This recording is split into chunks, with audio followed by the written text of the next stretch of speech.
आ रहे हैं वो ऊपर कब पहुंचेंगे, हम और ऊपर कब जाएंगे। कश्मीर से आतंकवादियों को हटाया गया, नॉर्थ ईस्ट में पूरा सीएपीएफ ही लगा हुआ है। हमारा मन एकदम गिर चुका है, हमारे अंदर जज्बा नहीं है, क्योंकि जवानों के अंदर जब जज्बा बाहर से आके 1 साल के लिए 6 महीने के लिए 2 साल के लिए आके क्या पता कर पाएगा कि हमारे जवानों को किस चीज की जरूरत है। सबका साथ सबका विकास, तो सीएपीएफ क्यों पीछे। वो असम बंगाल में चुनाव की आप सोच भी नहीं सकते हैं बिना हमारे। छुट्टी के टाइम पे हमें छुट्टियां नहीं मिलती हैं, लेकिन जहाँ भी इलेक्शन होता है वहाँ सीएपीएफ को डाल दिया जाता है। आज नेताओं को सिर्फ ये नजर आता है कि आईपीएस उन्हें चला रहे हैं, तो I am very sorry to say IPS उन्हें नहीं चला रहे हैं। मरते दम तक करेंगे, हमेशा करेंगे। अगर ये लाती है तो हम हमेशा खड़े रहेंगे।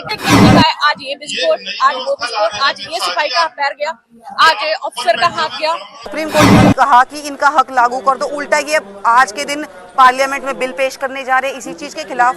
मतलब ऐसा तो पूरे वर्ल्ड में कहीं नहीं। माता की जय, भारत माता की जय। कमांडेंट रैंक से तो ये लड़ाई हमारी पुरानी चल रही है। ओपीएस मेन इसका मुद्दा था उस टाइम, और अभी जो है, अभी जो मुद्दा है फिलहाल वो जो है, जो बिल आ रहा है आज पार्लियामेंट में, उसका मुद्दा है। तो ये जो है सीएपीएफ के अगेंस्ट में है, जो सरकार ला रही है आईपीएस को। काफी सारे मीडिया को बता रही थी अपनी, और जंतर मंतर पर आ रही हुई। सर्वप्रथम तो शहीद दिवस के दिन में मैं आपको और आपके सभी परिवारजनों को और सैनिक हैं सीमा पर, उनको जय हिंद कहता हूँ। जय हिंद। देखिए, यहाँ पे जो चीजें चल रही है शायद इसकी जरूरत नहीं पड़ती। अगर सरकार अदालत में जो बिल पास हो चुका है, जो चीजें क्लियर कर दी गई है कि हाँ यही होगा, वो भी एक बार नहीं 2 बार हो चुके हैं, तो कम से कम उस चीज को अगर वो अलाउ कर देते, उस चीज को एग्री कर लेते, तो शायद इसकी नौबत ही नहीं आती, क्योंकि हम उतने में भी खुश रहते। और भी है प्रॉब्लम्स, लेकिन हम उतने में भी खुश होते। यहाँ पे बात वही हो जा रही है कि एक क्लास में आप पास यानी बहुत तेज बच्चों को भी आप बैठा के छोड़ दे रहे हो। अब प्रिंसिपल ये कह रहा है कि मैं आगे नहीं बढ़ने दूंगा चाहे जो हो जाए, क्योंकि हम दूसरे स्कूल के बच्चों को लेकर आना चाहते हैं। तो भाई आप दूसरे स्कूल के बच्चों को लेकर आइए, कंपटीशन कराइए और आगे बढ़ाइए। ये भी जो है एग्जाम देकर आए हैं, कोई ऐसे नहीं मिला इनको कि बस आगे भर्ती होके चले गए, ट्रेनिंग किया है, एग्जाम दिया है, पास हुए, उसके बाद ये आए। उसके बाद इन्होंने फील्ड वर्क किया है। फील्ड वर्क में वो असिस्टेंट कमांडेंट जब बनते हैं, एक ऑफिसर की मगर मैं बात कर रही हूँ, क्योंकि लोग कहते हैं ना, अरे आप तो ऑफिसर बन गए, बहुत बड़ी बात होगी, आप तो मौज कर रहे होंगे, लेकिन वो जंगलों में, झाड़ियों में, पहाड़ों पर आतंकवादियों के सामने, कश्मीर में पत्थर वो अपने सर पे खाता है, हाथों में खाता है, तो टूट जाते। मेरे हस्बैंड को खुद हाथों में लगी और कई दिनों तक उनके हाथ टेढ़े रहे। किसी को सर पे लगी, पुलवामा में अटैक हो गया, किस लिए हुआ? आप दूसरे डिपार्टमेंट को लाके हमारे डिपार्टमेंट बैठा रहे, वो सही नहीं। यहाँ जब एक असिस्टेंट कमांडेंट ऊपर बढ़ता है तो वो उन परेशानियों को जूझते हुए चलता है, और वो जब एक प्रमोशन के टाइम पे आता है तो उसको लगता है कि जब मैं सीनियर बनूंगा तो मैं अपने जवानों को भी इस तरह की फैसिलिटीज दूंगी। ये कमी थी, मगर जब तक वो ऊपर पहुंचने की कोशिश करता है तब तक तो आप कहते हो कि नहीं, आपका प्रमोशन ही नहीं होगा, 15 साल वहीं और बैठो, उसी जंगल में बैठो और हम दूसरे को लेकर आएंगे। ये तो सही नहीं है। ये होना चाहिए कि भाई जब आप सीखे हो तो आप ही आगे बढ़ोगे। अगर कोई साइंस का बच्चा है, उसको आप म्यूजिक डिपार्टमेंट में नहीं भेज सकते, वो कुछ नहीं सिखाएगा। म्यूजिक डिपार्टमेंट को आप मैथ्स में नहीं भेज सकते, वो कुछ नहीं सिखा पाएगा। सबका अपना अपना क्षेत्र होता है। मैं नहीं कहती कि वो नहीं है या हम सक्षम नहीं, हम अपने अपने फील्ड में सक्षम है, पर आप किसी और को हाई पोस्ट देकर हमारे यहाँ बैठा दे रहे हो कि जाओ 3-4 सालों के लिए वहाँ पे कमांड करो। अपने जूनियर सिखाइए जो वहाँ समर्थ है, सक्षम है बताने में, करने में। बिल्कुल, मैं आपकी संवेदनाओं को समझ सकती हूँ। ये कहना चाहती है जो लोग सेवा दे रहे हैं उनको ना मौका दे करके, अगर बाहर से लोग डिप्रेशन पर ला करके उनको कमांड के लिए बैठा दिए जाते हैं, तो कहीं ना कहीं ये मान सम्मान का ही प्रश्न है, पदोन्नति का ही प्रश्न है, और सारी संवेदनाओं का ही प्रश्न है। आपकी बातों को सरकार जरूर सुने। बिल्कुल सुने, बिल्कुल सुने। और मेरा नाम मीनाक्षी सिंह है और मेरे हस्बैंड भी सीएपीएफ में जॉब करते हैं और एक अच्छे पोस्ट पे है। लेकिन अब वो पोस्ट भी अच्छा और खराब वाली बात नहीं है। बात ये है कि जो हमारे नीचे के लोग आ रहे हैं वो ऊपर कब पहुंचेंगे, हम और ऊपर कब जाएंगे, हमें कब समझ में आएगा कि हम अपने जवानों को क्या सुविधाएं दे सकते हैं और क्या नहीं दे सकते। आपके लिए सहायता के लिए सदमार्ग खोजेगी। जय हिंद, जय नारी शक्ति। प्रथम तो आपको भी आज जय हिंद बोलता हूँ। शहीद दिवस के दिन में क्या संवेदनाएं लेकर के दिल्ली के जंतर मंतर पर? मेरा नाम मधु मधु है। मेरे हस्बैंड भी सीआरपीएफ में काम करते हैं, तो मैं उनके सपोर्ट में इधर आई हूँ अपने सभी सीआरपीएफ फैमिली की तरफ से। हमारे हस्बैंड ना डे वन से सीआरपीएफ में या सीआरपीएफ में काम कर रहे हैं। हम लोग भी उनके साथ रहे हैं, तो देखा है माहौल। तो कभी भी बाहर से पोस्टेड कोई भी अधिकारी जो आता है सीनियर, वो जवान के साथ कदम से कदम मिलाकर काम नहीं किया है।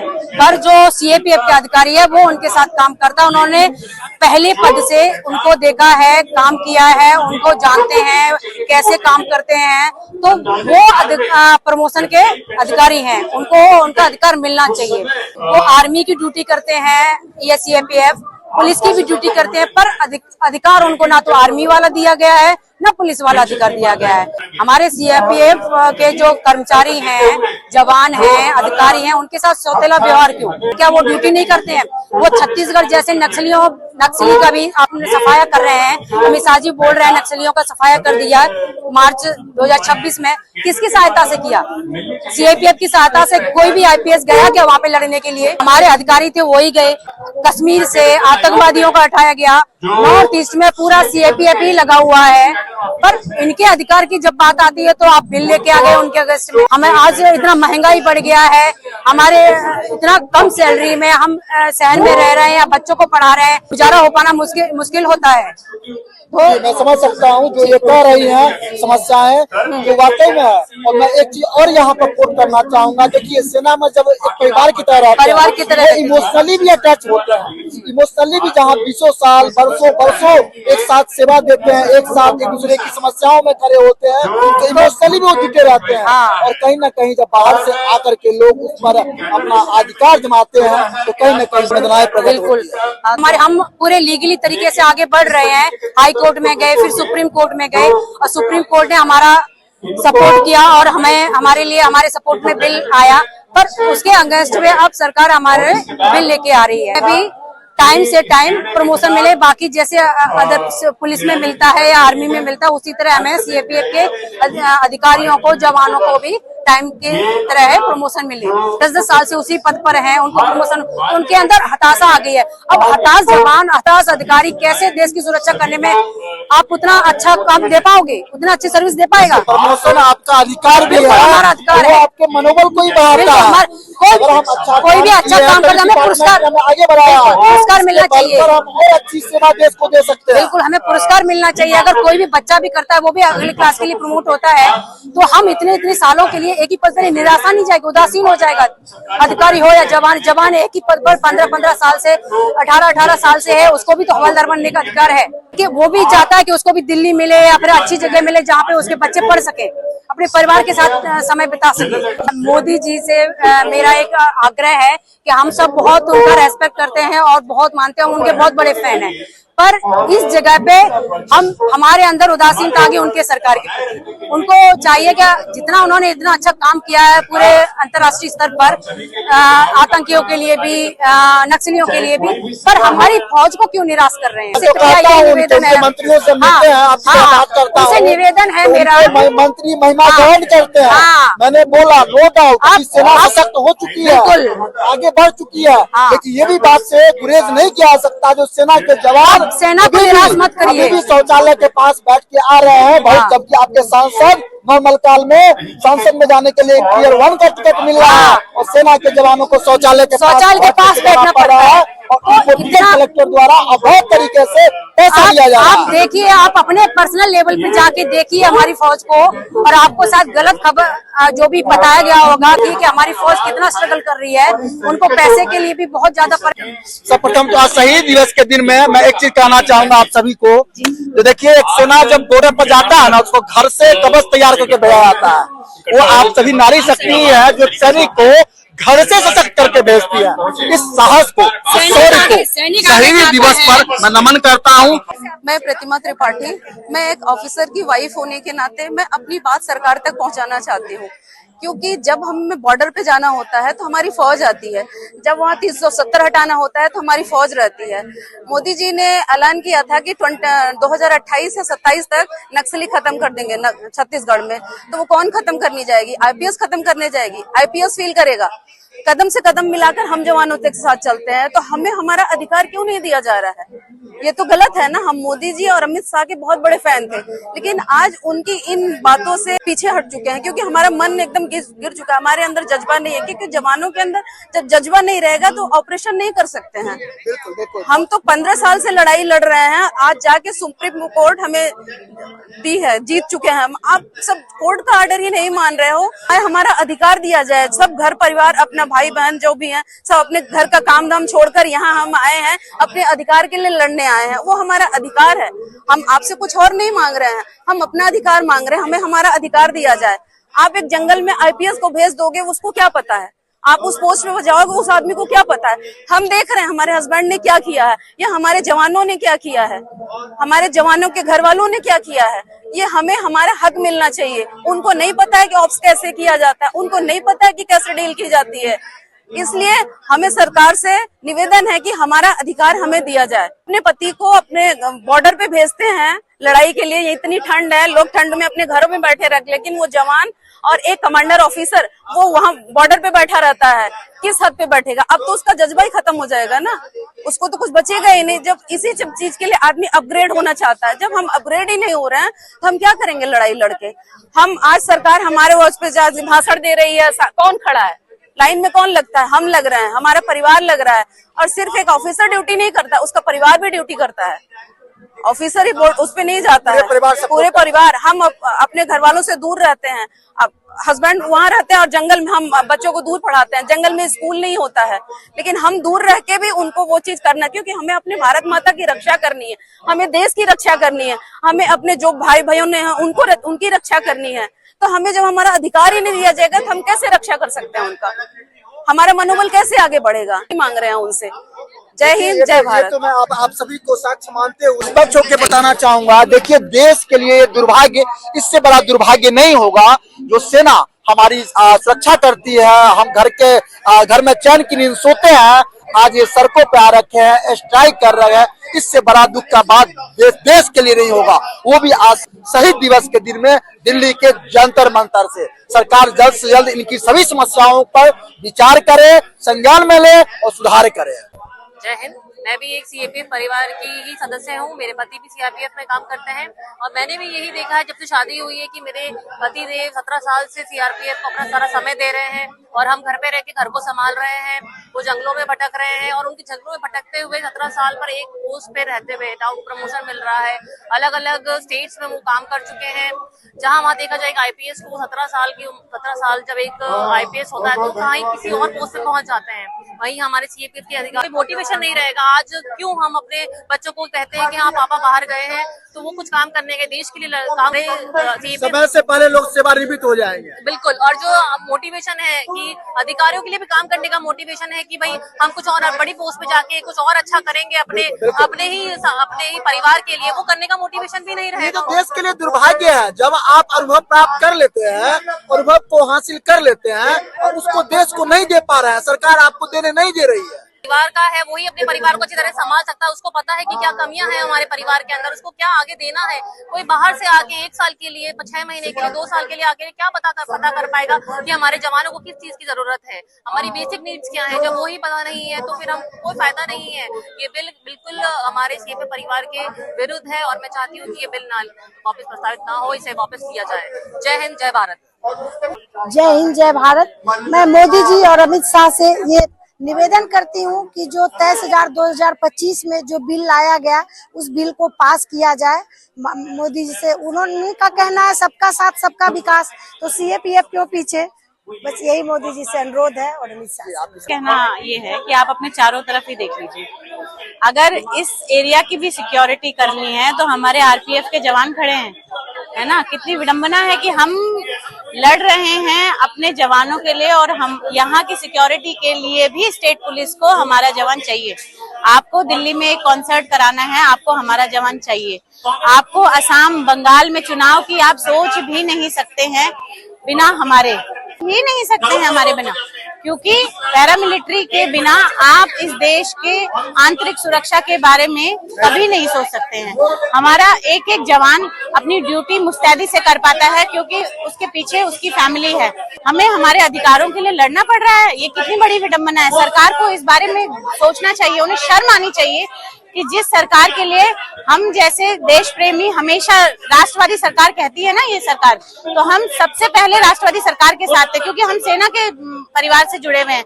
लेकिन आज हमें उनके खिलाफ लड़ना पड़ रहा है। मैं भी एक सीएपीएफ की ही वाइफ हूँ और हमारी बहुत सारी समस्याएं हैं, मैंने और भी चैनल्स को बताई हैं। हमें लगता है कि ये जो बिल आया है आईपीएस के फेवर में आया है, लेकिन हमें आईपीएस से कोई कंप्लेंट नहीं है। हम बस ये चाहते हैं कि जो हमारे हक का है वो हमें मिले। हम लोगों के हस्बैंड भी थ्रू यूपीएससी आते हैं। यूपीएससी कोई छोटा एग्जाम तो होता नहीं है। हम लोगों के हस्बैंड भी कुछ ड्रीम्स और कुछ एस्पिरेशन के साथ इस फोर्स में आते हैं कि हम भी फौजी बन गए हैं, लेकिन हमें ना फौज का वो मिलता है, ना हमें सिविलियन का मिलता है। हमें बेसिक फैसिलिटीज ना फौज वाली मिलती है ना सिविलियन वाली मिलती है। हम लोगों के यहाँ पे सबसे ज्यादा सफर कौन करता है? बच्चे और फैमिलीज। हमारे 3 साल की पीस पोस्टिंग होती है, बाकी हम लोगों के हस्बैंड पूरा टाइम फील्ड में निकाल देते हैं। फील्ड में हमें क्या मिलता है? नक्सलवाद, आतंकवाद। हमें मालूम ही नहीं होता। हमारे हस्बैंड सुबह निकले हैं, रात में घर वापस आएंगे नहीं आएंगे। इतने टफ एरियाज में काम करते हैं, बर्फ हो, रेगिस्तान हो, कहीं भी हो। लेकिन आर्मी से अगर हम अपने आप को कंपेयर करते हैं, आर्मी को एक प्रॉपर डेफिनेशन के साथ रखा गया है। आर्मी को उनके बेनिफिट मिलते हैं, उनको उन्हीं का लीडर लीड करता है जो उनकी समस्याएं समझता है।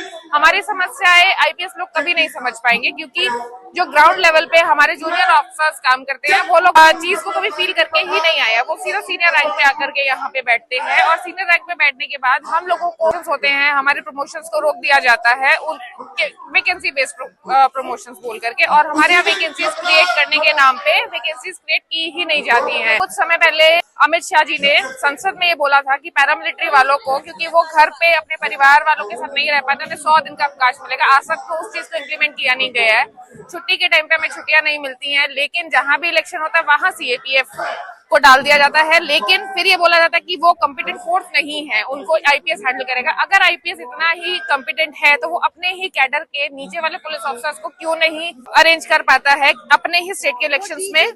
हाँ, नहीं तो वो अपने ही स्टेट में क्यों नहीं लोगों को हैंडल कर पाते हैं? पूरी स्टेट पुलिस उनकी है, सब कुछ उनका है, हमारे हक का है, हमें वो चाहिए। हमें आईपीएस से कोई शिकायत नहीं है, हमें नेताओं से कोई शिकायत नहीं है, हमको सिर्फ अपना चाहिए। बिल्कुल, आपकी संवेदनाओं को हम समझ सकते हैं। हाँ। तो कितनी बार बड़ी बात ये बोल रही है। देखिए, जिस तरह से मैं समझाऊंगा पूरी कंक्लूजन, तो जिस तरह से हमारी सेना बॉर्डर पर लड़ती है और यहाँ से मंत्रालय से ऑर्डर जाती है, तो चलिए ये तो हमारी डेमोक्रेसी की बनावट है। लेकिन उसके निचले स्तर पर जो ये बता रहे हैं, जो लोग यूपीएससी कंडक्ट करके और इतनी सारी बड़ी एग्जाम को पास करके असिस्टेंट कमांडेंट बनते हैं और उनको आईजी डीआईजी रैंक पर नहीं पहुंचने दिया जाता, जो दिल्ली सिटी मुंबई में बैठे हुए होते हैं उनको जाके बैठा दिया जाता है। तो कहीं न कहीं बिल्कुल ही भेदभावपूर्ण है और संवैधानिक है। इन सभी लोगों के साथ दुर्व्यवहार है और इन सभी जनाओं के साथ आज शहीद दिवस के दिन में ये लोग जंतर मंतर पर सुप्रीम कोर्ट में मुस्लिम लॉ बोर्ड के अगेंस्ट आया था, इसको केस नंबर 2 का नाम दे दिया है। तो मतलब सुप्रीम कोर्ट की ही कोई वैल्यू नहीं है, वैल्यू तो सिर्फ अब नेताओं की रह गई है कि अमित शाह को सीआरपीएफ बीएसएफ अर्धसैनिक जो बल प्रोटेक्ट कर रहे हैं वही आता है, उनका हाँ। वही ताकत है, हाँ। उन्हीं को सता रहे हैं। हाँ, अमित शाह की ताकत क्या है? सीएपीएफ, उनको प्रोटेक्ट कौन करता है? सीएपीएफ, आईपीएस तो सिर्फ he is just like order देने वाला कि ठीक है आपने ऑर्डर दे दिया, लेकिन ग्राउंड पे कौन काम करता है? जब कंट्रोल आउट ऑफ कंट्रोल हो जाती है चीजें, बिल्कुल। अमित शाह को प्रोटेक्ट कौन कर रहा है? सीएपीएफ। लेकिन हमें सुनेगा कौन? तो छोड़ दीजिए, आईजी तो बना दे जो एसीटी से गया है, आईजी भी नहीं बनने दे रहे हैं। इंटरनल अगर कोई भी चीज अव्यवस्था फैल जाए, जो पुलिस का आउट ऑफ कंट्रोल हो जाए, तो वहाँ पर यहाँ में भी आप पूरा सोचिए, आउट ऑफ कंट्रोल होने की तो बहुत दूर हाँ, की यहाँ बात में है, भी आउट IG ऑफ तक भी कंट्रोल नहीं होने के बनने कितने दिया जा चांसेस रहा है यार? मोदी जी से ये है कि सुप्रीम कोर्ट के निर्णय को वो मानने दे। डेमोक्रेसी तभी तो खत्म न्यायालय का भी है, मान्य देयर इज रहेगा। नो डेमोक्रेसी, आप ये बोल सकते हैं। और फोर्स में डिमोटिवेशन बहुत है। फोर्स डिमोटिवेटेड रहेगी तो they will not be able to save even आपके अमित शाह। जो आपने बोला असिस्टेंट कमांडेंट हायर, अभी प्रमोशन कहाँ तक मिल रहा है? हमें तो कहीं पे भी नहीं मिल रहा है। हमारे यहाँ पे असिस्टेंट कमांडेंट लेवल पे जो एंट्री होती है, 15 साल से लोग असिस्टेंट कमांडेंट है। क्या होता था, 15 साल तो छोड़िए, 12 साल में लोग कमांडेंट बन जाते थे। लेकिन वही आदमी जो 15 साल तक असिस्टेंट कमांडेंट है, वो कितना डिमोटिवेट होगा। 27 साल में Max- भी ऐसी है। हाँ, 27 साल में भी ऐसे फौज ऐसी है। के इक्विवेलेंट आप बोलेंगे लेफ्टिनेंट करना। और फौज चलता है रैंक से। जब आपको रैंक ही नहीं मिलेगा तो फौज पूरा डिमोटिवेटेड है। बिल्कुल, आपका प्रमोशन आपका अधिकार है बिल्कुल और ये है। आपको मोटिवेट भी करता है, मनोबल भी देता है आगे, और अच्छी सेवा देने के लिए ये प्रेरित भी सिर्फ करता है। हमारे अधिकारियों का खनन है और कुछ नहीं है। और राजनेताओं को सिर्फ ये नजर आता है कि आईपीएस उन्हें चला रहे हैं, तो I am very sorry to say IPS उन्हें नहीं चला रहे हैं। जिस दिन सीएपीएफ ने ये ठान लिया ना कि वो उनको नहीं बचा पाएंगे, तो वो सच में नहीं बचा पाएंगे। कोई आईपीएस नहीं खड़ा होगा उनको बचाने के लिए। आप सभी को आगे न ज्ञान शहीद दिवस पर नारी शक्तियों को बस आप लोग सभी- बहुत बहुत वंदे मातरम, जय हिंद। मोदी जी को मान्य करे, ये महिलाओं का मांग है। एक ठेले वाला ज्यादा कमा ये महिलाओं से मांग है। अगर इनका अधिकारियों का सैलरी पर डे के हिसाब से काउंट करेंगे तो ठेला वाला ज्यादा कमा लेता है, नहीं, मोदी जी गोलगप्पे वाला ज्यादा कमा लेगा। मोदी जी से बोलिए ये सुप्रीम कोर्ट के फैसले को, निर्णय को वो मान्य दे, सम्मान दे, न्यायालय को सम्मान दे, सीएपीएफ को भी दे। जी बिल्कुल, नारी का सम्मान, सेना का सम्मान सरकार को करना ही होगा। सीएपीएफ के कर्मचारी सब जी जान लगाकर इस देश की सेवा कर रहे हैं। किस लिए? कि देश सुरक्षित रहे, सब लोग सुरक्षित रहे। लेकिन सरकार क्या कर रही है? मेरे हस्बैंड खुद ही गारंटी मेडल होल्डर है, लेकिन आज 20-22 साल हो रहे हैं, अभी तक प्रमोशन में 2IC ही है, सीओ तक नहीं बन पाए हैं। उनको प्रमोशन सीओ बनने के बाद 2 साल बाद रिटायर हो जाना है और इसी पोस्ट में लोग आएंगे। ये तो नहीं है ना, फेयर नहीं है ना। डिमोटिवेट करना हुआ। अगर आप एक चीज में जैसे आईपीएस वाले को देते हैं, मतलब कि कहते कि सरकार की काला बिल लाकर हमारे हक को मारना चाहती है, ये गलत बात है ना। हमारा हक हमको मिलना चाहिए। हम इसका विरोध मरते दम तक करेंगे, हमेशा करेंगे। अगर ये लाती है तो हम हमेशा खड़े रहेंगे विरोध करने के लिए। अगर एसीडी में भर्ती हुए हैं लोग, तो उसके हिसाब से जो हर को उसी रैंक पे रिटायरमेंट चाहिए, ये नहीं कि कोई समस्याएं बहुत है, मैं सुनने लगूं। छत्तीसगढ़ में मेरे हस्बैंड हैं और मैं अभी लखनऊ से आ रही हूँ और कल आई हूँ यहाँ पर। लेकिन मैं यही थी क्योंकि छत्तीसगढ़ में मैं जब भी हस्बैंड के पास छुट्टियों में गई हूँ 15-20 महीने भर के लिए, हर एक दिन देखा है आज ये विस्फोट, आज वो विस्फोट, आज ये सिपाही का पैर गया, आज ऑफिसर का हाथ गया, आज हम लोग खेलते हैं और वो कंफर्ट में सभी में बैठे रहते हैं। उनको इनाम में आप दे देते हो, आप उनके अधिकार छीन लेते हो, क्या ये सब जान जोखिम मिटाकर भाई जाते हैं, सेवा करते हैं। सम्मान दे रहे हो। अब वो हक की लड़ाई लड़ रहे हैं, वो भी जीत रहे हैं। सुप्रीम कोर्ट, अब सुप्रीम कोर्ट कहाँ न्याय मांगने जाएंगे भाई? कहाँ जाएंगे? आप उनको हक में क्या दे रहे हो? इनाम में क्या दे रहे हो? आप उनके अधिकार नाम न दे, हमारा हक ही हमको दे दे, यही काफी है कम से कम। आप सोच रहे हैं हम कहाँ रहते हैं? लखनऊ में रहते हैं, मेरे ससुराल गाँव में रहते हैं, मेरा पति छत्तीसगढ़ में रहता है। तो मतलब 3 जगह के खर्चे हैं। कैसे वोट करें जब आप उनके अधिकार छीन रहे हैं? दीपिका देसवाल है, जानी मानी यूनाइटेड नेशन स्पीकर्स भी हैं, आपके जवानों के साथ भी हक की लड़ाई में हमेशा साथ रहती है, सुप्रीम कोर्ट में लायर है। और मुझे लगता है परसों ही उस जाबाज से मिलके आई जिनका जो सारंगा के जंगलों में जिसका अंग भंग एक पांव ही उड़ गया, अजय मलिक से भी मुलाकात करके आई।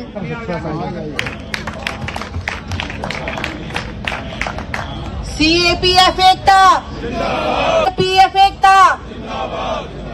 आप सभी अफसरों को, सभी जवानों को, आप सब देश की रीढ़ की हड्डी हैं, जिन्होंने हमारे देश के लिए वो कुर्बानियां की है, वो समय दिया है जो आप अपने परिवार को भी नहीं दे पाए। सबसे पहले मेरा आप सबको बहुत बड़ा सैल्यूट।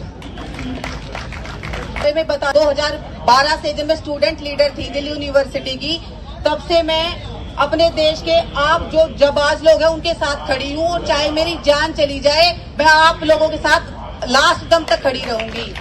2020 में जब मैं पंजाब गवर्नमेंट में ऑफिसर थी को संज्ञान में दिलाती रहती है। सर्वप्रथम तो आज के दिन में मैं आपको जय हिंद कहना चाहूंगा। मैं चाहूंगा थोड़ा परिचय भी दें और किस समस्याओं के साथ आज सीएपीएफ के साथ आप खड़ी है। जय हिंद, मैं दीपिका देशवाल हूँ, सुप्रीम कोर्ट में लॉ ऑफिसर हूँ, पहले पंजाब गवर्नमेंट में ऑफिसर थी, 6 बार की गोल्ड मेडलिस्ट हूँ रेसलिंग की, and I am first Indian girl who have given speech in the United nation 3rd time. मेरा गिनीज बुक में भी नाम दर्ज है। लेकिन ये सब चीज़ें इतनी मायने नहीं रखती मेरे लिए जितना मेरे को मायने रखता है कि मैं अपने देश के जवानों के लिए, पैरामिलिट्री फोर्सेस के जो अफसर हैं उनके लिए खड़ी रहूं, क्योंकि वो लोग दिन रात हमारे लिए खड़े हैं। इतनी ठंड हो, गर्मी हो, बरसात हो, बिल्कुल फ्रीज हो जाते हैं तब भी वो ड्यूटी करते हैं। तो वो ड्यूटी कोई पैसों के लिए नहीं करे, उनमें देश वो एक जज्बा है। कोई बंदा पैसों के लिए करेगा तो तभी वो सोच के ही खत्म हो जाएगा। वो देश का जज्बा है जो ऐसी कठोर ड्यूटी में भी वो दिन रात तैनात है। और कितने मिनिस्टर, होम मिनिस्टर, सब लोगों ने भी कहा कि मैं सीआरपीएफ की वजह से बचा, ये हुआ वो हुआ। और 2000 से पहले आप देखो कितना नक्सलवाद था। पैरामिलिट्री ही और सीआरपीएफ की 100 यूनिट लगी थी, उसमें 16-17 यूनिट बीएसएफ की लगी। ये लोग ना होते तो आज हम अपने घरों में एक हिफाजत तरीके से चैन की नींद सो ही नहीं रहे होते। तो इन लोगों को तो अपने हक की, अपनी पेंशन की, जो ओगास का हक है, इनका एनएफएफयू, नॉन फंक्शनल फाइनेंशियल अपग्रेडेशन का हक है, वो तो इनका एक नेचुरल जस्टिस है, एक ह्यूमन राइट्स है, एक फंडामेंटल राइट्स है।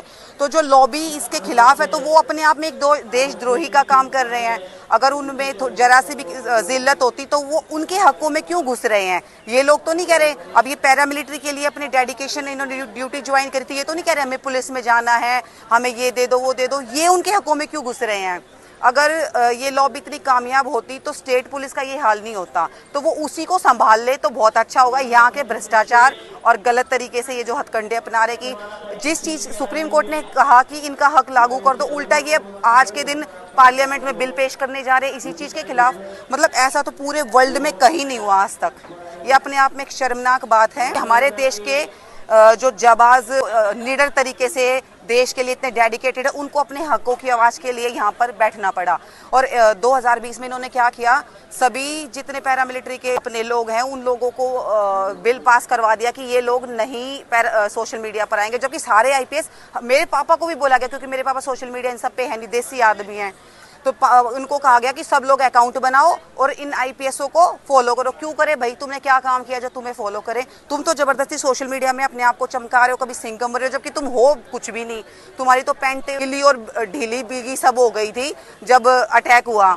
जब पार्लियामेंट पे अटैक हुआ तब भी सीआरपीएफ के लोग शहीद हुए थे, उन्होंने बचाया। तो इनका ऋण तो हम इस जन्म में चुका ही नहीं सकते। इवन हमारे जो दुश्मन देश हैं या नेबरिंग कंट्रीज हैं, उन देशों में भी ये हाल नहीं हो रहा जो हमारे देश में हालात हो रहे हैं। और प्रॉब्लम क्या कि आम जनता को इन चीज़ों का पता नहीं। मतलब जब तक उनको अवेयरनेस आएगी, इतने ये बिल पास कर चुके होंगे, तो वो बिल हमें बिल्कुल भी पास नहीं होने देना, क्योंकि देश की सिक्योरिटी, सेफ्टी, हर चीज़ को बाधा उत्पन्न करेगा। एक मोरल डाउन होएगा। जो एक जज्बे से अब ये इतनी टफ ड्यूटी भी कर रहे हैं, जब वो आत्मा इनकी दुखी होगी, दिल दुखी होगा, तो ड्यूटी कैसे हो पाएगी? और आप देखिए पैरामिलिट्री फोर्सेस के अगर इनके बच्चों को ड्यूटी करनी पड़ जाए, जो मंत्री संतरी सब बने हुए हैं, तो क्या तभी भी ये करते? अपने बच्चों को तो कभी क्रिकेट में इन चीज़ों में घुसा रहे हो। इनको अपने बच्चे नहीं समझ रहे, इनका दुख अपना दुख नहीं समझ रहे। चाहे कहीं से टकराना पड़े, जब तक इनका राइट नहीं मिलेगा ना, चाहे कोई भी विंग इकट्ठी करनी पड़े, तो मैं हमेशा साथ रहूंगी। मैं भी सेना में रहा हूँ और समझता हूँ जो सेना मनोबल से चलती है। और कहीं ना कहीं ये जो भेदभाव जो सामने नारी शक्तियों ने बताया, जो सीएपीएफ के बैकग्राउंड से आई, मैं घंटों भर से बात कर रहा था, उन्होंने बताई पदोन्नति की समस्याएं और तमाम प्रकार की समस्याएं, तो ये कहीं ना कहीं ये दूर दूर तक असंवैधानिक है। बिल्कुल, देखो महिलाएं, पैरामिलिट्री फोर्सेस में कितनी महिलाएं आ चुकी हैं, 15-15, 16-16 साल से। वो लड़कियां भी और जो लड़के हैं वो भी, जो सारे अफसर, उनको 16-16 साल तक स्टैग्नेशन है, उनको प्रमोशन ही नहीं मिल रही हैं। जबकि रूल है कि वो 9-12 वाला, कि भाई अगर ये नहीं मिल रही तो कम से कम उनको सैलरी तो दी जाए। उनकी हर महीने 35 से 40 साल की सैलरी का नुकसान है। तो वो देश कैसे उनके पैसे खा सकता है, कैसे उनकी सैलरी खा सकता है, कैसे उनकी प्रमोशन खा सकता है, जिस देश को वो सींच रहे हैं? तो इनकी भक्ति तो, जब उनके लिए देश की इतनी भक्ति है, तो इन नेताओं के लिए छोटा सा काम नहीं होता। वो बड़े बड़े नीरव मोदी, फलाना मोदी, इन लोगों के तो इतने इतने लाखों करोड़ों रुपए तभी छूट दे देते हैं और माफ़ कर देते हैं या लेके भाग जाते हैं। और इनके पैसे दिए नहीं जा रहे हैं, इनकी सैलरी दी नहीं जा रही है। जबकि सुप्रीम कोर्ट ने तब भी ये जीत गए थे, अब ये रिव्यू में भी जीत गए, तब भी लागू नहीं कर रहे हैं। तो ये तो कॉन्स्टिट्यूशन पे प्रहार है। ये लॉबी रह गई, हर चीज़ में इनकी चलेगी, इनके हिसाब से चलेगी। वाह भाई, ये इनके पास आखिरकार ऐसी क्या चीज़ छुपा रखी है, क्या चीज़ है जो होम मिनिस्टर और प्राइम मिनिस्टर इन्हीं की बात मान रहे हैं? और जो इनका सेफ गार्ड है, जिसको सिक्योरिटी का सब कुछ बना रखा है, वो खुद एक आईपीएस रिटायर्ड है, तो वो कभी पैरामिलिट्री की सोचेगा ही नहीं, वो तो आईपीएस लॉबी की सोचेगा। ऐसी घड़ी है कि देश को हमारे पैरामिलिट्री के साथ खड़ा होना चाहिए, इनकी पेंशन बहाल होनी चाहिए, इनको NFFU ओगास का हक मिलना चाहिए। आज हम जंतर मंतर पर खड़े हैं और आए दिन देखते रहते हैं, यहाँ पर लोग देश भर से आके प्रोटेस्ट करते हैं और देश में कितना उथल पुथल है इस समय, ये कि छिपा हुआ नहीं है, कितना छिपा हुआ नहीं है। और जहाँ तक मुझे ज्ञात है, जो 2 ढंग की लेवल की सिक्योरिटी होती है, बाहरी सिक्योरिटी जो भारतीय सेना संभालती है, इंडियन आर्मी, नेवी, एयरफोर्स, और इंटरनल जो है CAPF संभालती है, और इसी के दम पर आप सुरक्षा की डंका भरते हो और कहीं ना कहीं आज इनके दिलों पर ही आघात कर रहे हो। बिल्कुल, आपने अभी हाल ही में देखा होगा अजय मलिक ने अपनी लेफ्ट लेग खो दी नक्सल अटैक में। उसको जब वो बता रहा था, अभी 3-4 दिन पहले मैं मिली थी, वो मेरा बहुत पुराना फ्रेंड है, उस लड़के का जज्बा देखो आप। मतलब उसने बताया कि 5 बजे करीब जब उस पे पैर रखा गया तो वो एक्सप्लोड हो गया था, तो 1.5 घंटे तक भी उसने गोलियां चलाई हैं, जबकि वो बोले कि सर नहीं पहले आपको लेके चले, बोला नहीं पहले इनको खदेड़ दूं वरना औरों की भी जान जोखिम में आ जाएगी। तो जब वो बता रहा था ना तो पूरी रूह कांप गई, इतना रोना आ रहा था कि मतलब अभी भी इसमें ये है कि मैं आर्टिफिशियल लेग लगाकर देश की सुरक्षा करूं। तो क्या इनकी आत्मा नहीं पसीजती कि ऐसे जवानों के लिए, ऐसे अफसरों के लिए जो अपना शरीर खो दिया, इतना लंबा तगड़ा लड़का, उस स्पोर्ट्स में भी अच्छा था, पढ़ाई में भी अच्छा था, UPSC के थ्रू वो लगा है, तो इनके ये हकों को कैसे मार सकते हैं? और उसमें अभी भी चोट खाने के बाद, इतना बड़ा एक्सीडेंट होने के बाद देश के लिए वो तभी भी ये जज्बा है कि मेरे को ये दुख है कि मैं अब आर्टिफिशियल लेग से कभी वो ना कर पाऊँ, तो भी उसमें जज्बा है कि मैं अभी भी अपने देश की सुरक्षा में खड़ा रहूँ। तो क्या इनके ये दुख दिखाई नहीं दे रहे? इनका एक इतना पूरी फैमिली के लिए कितना बड़ा एक वो हो गया कि एक अकेला लड़का था और उसके साथ ये हो गया। अब वो ऑपरेशंस में तो जा ही नहीं पाएगा, तो उसको दुख अपनी लेग जाने का नहीं था, उसको था कि मैं अब आगे ऑपरेशंस नहीं कर पाऊंगा। और ये बैठे हैं अपने ACO में, आराम से फ़ोन करेंगे, उसकी पोस्टिंग, ये पोस्टिंग, वो पोस्टिंग, इतने पैसे खा ले, वो पैसे खा ले, बस इनका ध्यान उसी में फोकस है। इनका सिर्फ फाइनेंशियल, पोस्टिंग, ज़बरदस्ती का सोशल मीडिया में अपना नाम चमकाना, जबकि हमारे ना बेचारे सोशल मीडिया पे है, ना इनको आने दिया जाता। तो मतलब बहुत दुखद है ये कि हमारे देश में अगर ये चीज़ आज के डेट पे मॉडर्न टाइम में भी हो रही है। जिस तरीके से आपने देखा होगा जब से ये अग्निवीर वाला हुआ है, तो कितनी जगह ये मिलिट्री में कह रहे हैं कि अब लोकल लोग ही सुरक्षा करें, क्योंकि वहाँ पर सब लोगों ने जाना छोड़ दिया है। तो धीरे धीरे ऐसे करेंगे तो फिर देश की सुरक्षा कौन करेगा? कौन पैरामिलिट्री में भर्ती होगा? ये इजराइल से कंपैरिजन कर रहे हैं। इजराइल की जनसंख्या आई नो दैट लगभग 50 लाख 1 करोड़ के आसपास है, इंडिया की 145 है, और वो कंपैरिजन कर रहे हैं इजराइल से। अरे यहाँ आपने फौज को भी झुंझुन्ना बना दिया आपने। बिल्कुल, अभी भी लोग कम हैं, करीबन टोटल फोर्स के मिला के शायद 11-12 लाख करीब हैं। तो आप देखें ऑपरेशंस में हमेशा CAPF के अफसर जब रहे हैं तो उन्होंने ऑपरेशंस अच्छे से संभाला है। और जब लॉबी के लोग आए हैं, जैसे SS संधू आया था पंजाब से, इन लोगों ने कैजुअलिटी की है, 75-76 लोगों की हुई थी। तो ये लोग आएंगे, इनको ABCD पता नहीं ऑपरेशंस की, तो ये लोग हमारे इनकी वजह से जवान मारे जाते हैं। तो ये इन लोगों का तो आना उल्टा बैन होना चाहिए। जिस चीज के लिए तुम भर्ती हो वहीं तक सीमित रहो। बिल्कुल, आपके माध्यम से एक चीज मैं कह दूं, क्योंकि मैं प्रशिक्षण सेल में भी रहा हूं, आज हमारे बच्चे सेना में ट्रेनिंग दे रहे हैं। एक सिटी में सर्विस दे देना, लोगों को सर्विस दे देना, लोगों की सेवा दे देना, और एक जंगल में बीच अंधकार में जहां एक टर्च की लाइट और दिया की तिल्ली भी जलाना अलाउड नहीं हो, वहां सर्वाइव करना, दोनों में जमीन आसमान का अंतर है, जमीन आसमान का अंतर है। और आज कहीं ना कहीं इनके साथ जो भेदभावपूर्ण रवैया हो रहा है, इसके लिए आप खड़े हैं इनके साथ में। मैं आपको नारी शक्ति को नमन करता हूं, जय हिंद कहता हूं, और आए दिन हम आपकी बात करते रहेंगे, आपसे बात करते रहेंगे, आपकी विचारधाराओं को दूर तक पहुंचाते रहेंगे। एक आखिरी क्वेश्चन मैं जानना चाहूँगा, यूनाइटेड नेशन से आपने जिक्र किया, यूनाइटेड नेशन में मुझे भी सेवा करने का सौभाग्य मिला शांति सेवा के दौरान। आप कौन सी ब्रांच में थी? मैं 3 बार मुझे मौका मिला है वहाँ पर स्पीच देने का, और मैं भारत की पहली यंगेस्ट लड़की हूँ जिसने अमेरिका में UN में 3 बार स्पीच दी। मेरा टॉपिक था women rights and human rights, तो उसमें भी मैंने पैरामिलिट्री के तीनों स्पीच में मुद्दा उठाया था। नारी शक्ति को नमन, यू ही भारत को बुलंद करते रहे। भारत माता की, भारत